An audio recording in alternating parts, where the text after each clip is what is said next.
By the end of this video, you're gonna be an expert at Weiss Schwarz, or at least 10 times better than you currently are right now. You're gonna learn things like deck building and how to mulligan, but those two things are nothing compared to the one other thing you're gonna learn. If you want to top at a regional or get an invite to the world tournament, you'll want to make sure you don't skip on that last step because it's incredibly important. Deck building is one of the most overlooked things in Weiss. Your 50 cards matter more than you think. Those 50 cards are supposed to work together in harmony and come together as one sturdy weapon that will not break easily against your opponent. Every card matters. I think a lot of Weiss players put a self-limit on themselves in making a deck. For example, I see a lot of people saying stuff like run 15 to 18 level zeros, or run extra level 1s in case you don't draw your main level 1 combo. I think these things are really just not the way to approach it. Like, when making a deck, you have to have a strategy. You know, Weiss is made out of 4 levels, and your cards are supposed to allow you to transition between each level smoothly. And while transitioning through these levels, you're supposed to be able to get the strategy you had planned off. This generally involves using some kind of advantage climax combo to get cards to your hand, and then usually ends up finishing the opponent with some kind of level 3 that does extra damage. These are not the only way to play the game, but it's definitely the more straightforward way of doing it. Let's take a look at an example on a deck that I created, and we're going to go over how we arrived to each of those cards so that you can better understand. Alright, so we're going to use Sword Art Online for this demonstration. When I generally talk about strategy, I'm generally talking about the climax combos in the deck. Like, it can be at 0, 1, 2, 3, it all depends on how you want to progress through the game. I'm going to use this level 3 unit for the example. I want to build a deck where I can achieve this effect every game, no matter what happens. Well, this comes out early, if you read its effect. So you want to see the entire cost of the effect. What is involved in getting this out in multiples at level 2? Well, this gets summoned by this. This unit costs a stock, sack itself. This gets called from hand. This can pay an extra stock to call it from deck, and they can keep doing it as long as you have the resource cards for it. So now I need one of this in hand or field at the time, one of this in hand, 2 of them in deck, and then this in hand to activate it all. So what is the easiest way of achieving these 2 in deck and all of that? Well, you want to be able to have a refresh deck. If you have a refresh deck, that means that the high chance that these being in the deck is very high. So that is why we chose this level 1 combo. This level 1 combo mills 5 cards, and you can choose one of them, add them to your hand, the rest go to away. So in total, this moves through 18 cards if you count the attack. That's quite a bit. If you have 3 of them, 6 for each one.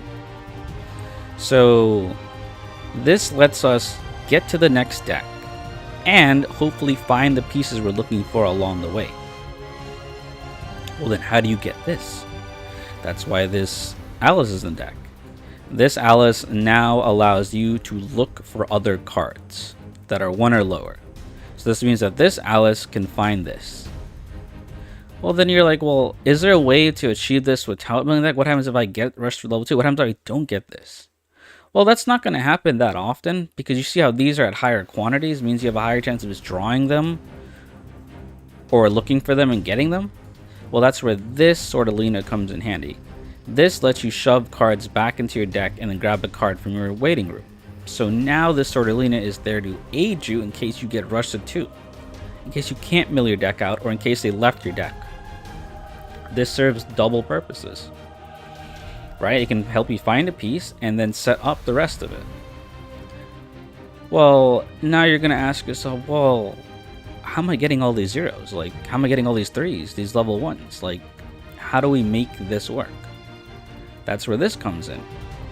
If these zeros are the key to making the deck work smoothly, then we need a way of getting them easily. Lifa lets you do that. You can grab like higher level cards by chance, but it will always grab a 0 no matter what, because 0 is the lowest level in the game. So this lets you grab your 0. So you have your 0 that finds your other zeros that either progresses your strategy or helps you get the level 1 combo advantage engine to also, you know, progress your strategy in a different way. So there's different ways to go about it. Like, okay. Well, now that we solved that issue, we've solved the issue of getting them.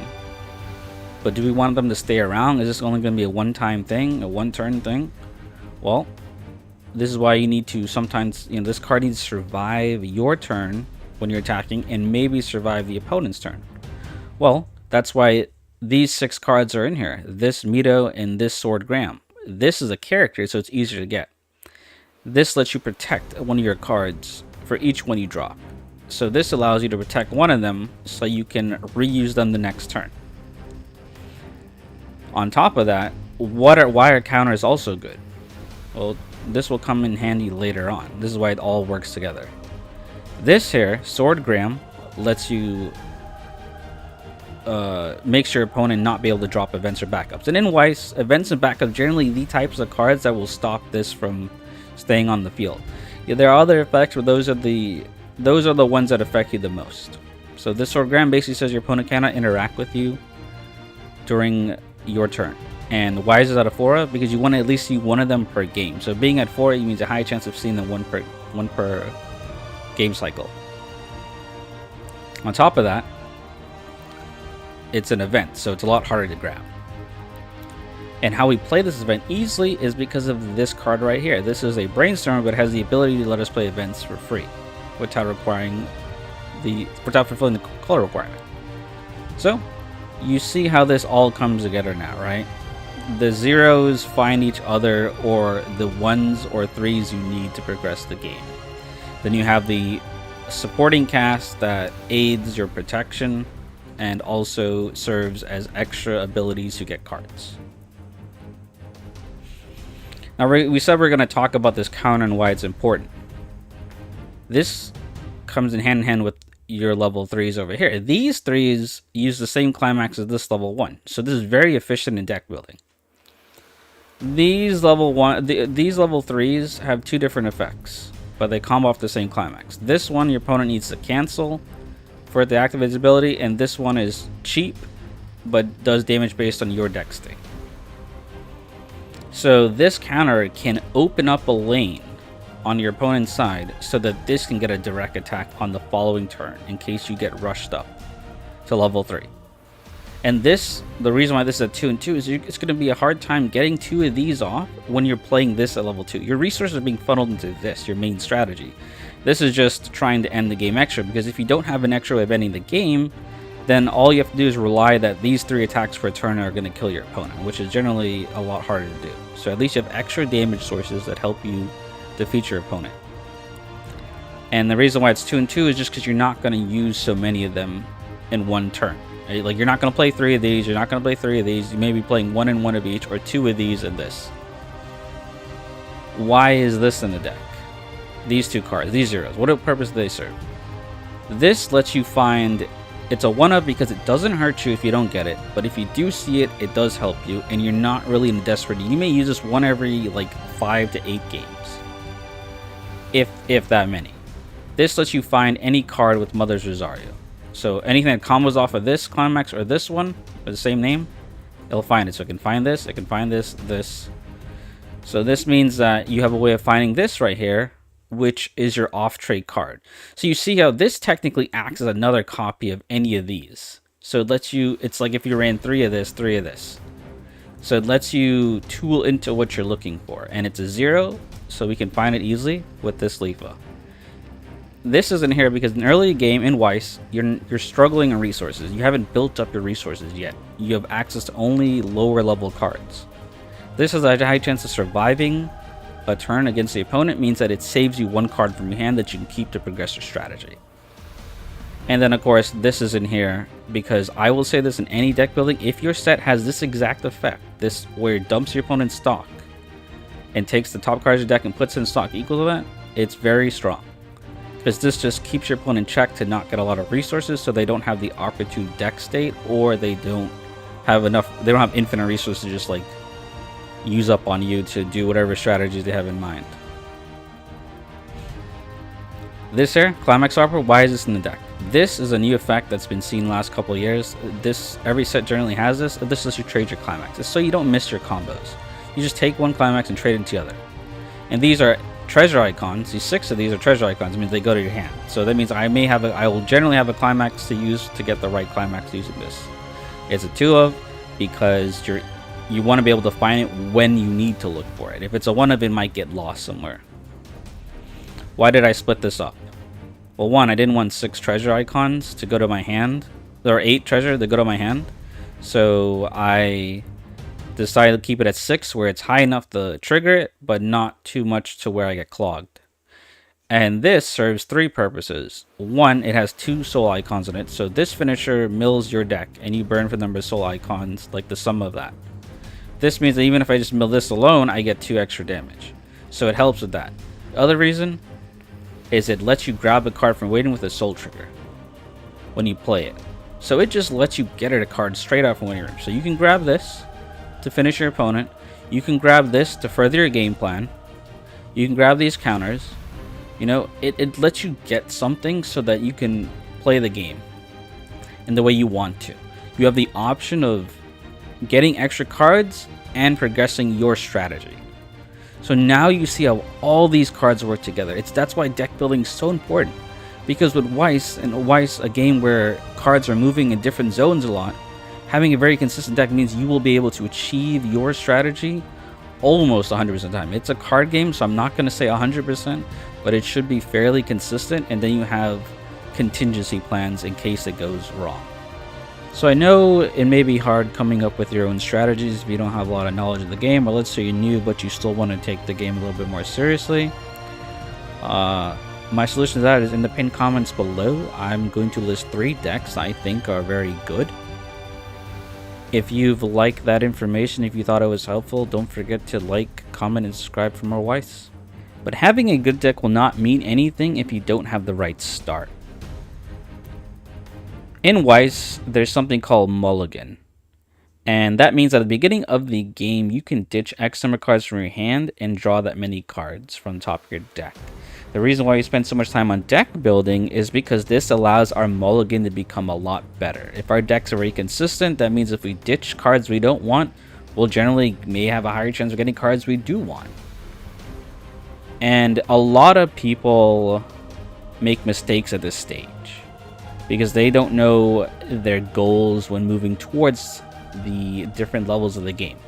So, for example, I've seen a lot of players where they have 5 zeros and they don't ditch any, but then none of those zeros get you extra cards, or they don't further your strategy. You just kept them because you're zeros, and now when your opponent defeats those cards, you run out of cards to play.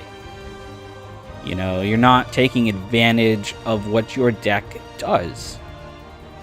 So let's take an example of the Una deck we just made to go over some mulligans and the thought process behind them. Alright, so this is my starting hand, and I'm going second. Well, I have 3 climaxes, a level 3, and a level 0. So my thought process is, well, okay, my deck resets very fast if I get the cards I need. So you'd never want to sacrifice a good hand over revealing information to your opponent, right? Like, oh no, I'm going to show 2 climaxes. It doesn't matter. It's better to make sure that you're in a good position. So I'm going to get rid of both these climaxes. Then I'm going to get rid of this level 3. Because I run 4 of these, and I can find these later.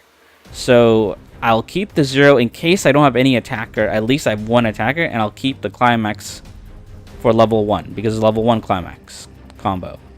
So ditch those 3. And draw these 3. You see, now we got 3 dead draws off, and we now got more dead draws. But at least now, because we got those dead draws out, now we can start getting rid of cards, you know, so that we can now get cards we do need. And see, this hand is now playable for my first turn. Now let's take a look at another one. Alright, I'm going first. This is good now, because what your mulligan may determine where you're going first or second. So, like, okay, let's see this. I have my level 0 combo, or level 1 combo. I have this level 0 oversize, which is very good going first. I have this, which helps me find my level combo, and then I have this. So now what I will do here is I will mulligan one of these. The reason being is because I have this card that can always pick it up from the waiting room when I need it. So I don't need that because I want to have a higher chance of getting what I need. And look at that. There it is. I can play one of I can clock whatever I want. So, you know, I'll clock this. And if I really want to, I can be that guy. If I know what my opponent is playing, I can play this here. I can only attack once, right? But I can do this. I can play this here, and now I have two 4500 level ones. And now if I know my opponent can't answer it, it's going to be, you know, they're going to be in for some trouble. So let's reset again for one last one. Now I'm going second. So I'm going second means I may want to attack twice. Well, what do I not need? I don't need this. I don't need this. And the reason why I'm ditching this is because 6 of my climaxes have that treasure icon. It means if I trigger one, I will then get one back. So it's okay ditching this first, I feel. And then I will keep this in my hand to change the climax out, and I don't need this. So get rid of these 3. Draw these 3. And we got a playable hand. So we have the right one, right? So, you know, get rid of this because I don't need this level 3 right now. And because I got rid of one climax, I'm keeping these here. Right? And now we have a really good playable hand for, or at least it's serviceable so that we can transition to level 1 smoothly. So I hope we understood a little bit here why mulligan's important, right? Deck building helps set the stage for your mulligan to be successful. But having the perfect hand when you're using the optimal deck will not be enough to edge out a win against your opponents unless you make the correct decisions along the way. There is one thing that every Weiss player must do when trying to become the best. This one tip can help you differentiate yourself from an average player trying to win. When making any play, ask yourself, why? Why did I ditch that level 3? Why did I choose to clock this card? Why did I decide to search this particular card? Weiss is a game where there are many complex decision trees. To help narrow down that, if you are your own judge of your own plays, it can help you better see optimal plays, or it can at least help you realize the misplays you've done. For example, let's say you have 2 level 3s and a level 1. And your opponent has 2 level 0s and a level 1. And this is your finishing turn, and your finisher says you gotta pay 1 stock to deal 1 damage. Well, you ask yourself, why did I front that level 1 first? Well, I fronted level 1 first so that I can get stock for my level 3s. But then your opponent drops a defensive counter. So at least now you ask yourself, why did I front that first? Well, now that you ask yourself why, and you got punished for it, at least now you can be like, okay, well, next time I now know that they're offensive counter, so maybe I will side next time and then put the level 3 in front of level 1 so I can front there later or side there. And that's just one of the examples of many. It's all about mindset. And if you keep asking yourself why, you're going to get better a lot quicker than most players. Weiss is a best out of 1. That means you have a single shot at obtaining victory. Every decision you make, no matter how small you think it is, can tip the balance of the game state. You would at least want it to be the most correct one, because the only one you gotta convince is yourself. So we've seen how deck building can be very impactful in multiple areas of the game. If you don't have a consistent deck, you're not going to be able to progress through the different levels smoothly. I've seen so many players sit there and complain about luck, saying, oh, well, if I only had my level 1 combo and an extra copy, I would have been able to get what I need. Or if I just hit that brainstorm, I would have been able to win the game. You don't want to put yourself in a position where you're relying on luck to get things. You want to make things happen with your will. And having the right deck can get you those results. We've seen how mulligans could be game-changing if we have the right deck build. That first hand was totally unplayable, but it turned into something playable because we had the right ratios in our deck. And don't forget to ask yourself why. That is probably going to be the one tip that helps you improve faster than anyone else. If you at least know the reason why you did certain plays, at least then you can get better. Well, I did X and got Y result. Well, now I know that X is either right or wrong, and I've at least learned from it. You want to be able to always have a reason when doing something in the game.